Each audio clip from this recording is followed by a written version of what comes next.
بسم الله الرحمن الرحيم. لا أقسم بهذا البلد وأنت حل بهذا البلد ووالد وما ولد لقد خلقنا الإنسان في كبد أيحسب أن لن يقدر عليه أحد يقول أهلكت مالا لبدا أيحسب أن لم يره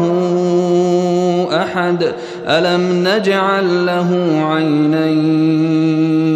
ولسانا وشفتين وهديناه النجدين فلاقتحم العقبة وما أدراك ما العقبة فك رقبة أو إطعام في يوم ذي مسغبة يتيما ذا مقربة أو مسكينا ذا متربة ثم كان من الذين آمنوا وتواصوا بالصبر وتواصوا بالمرحمة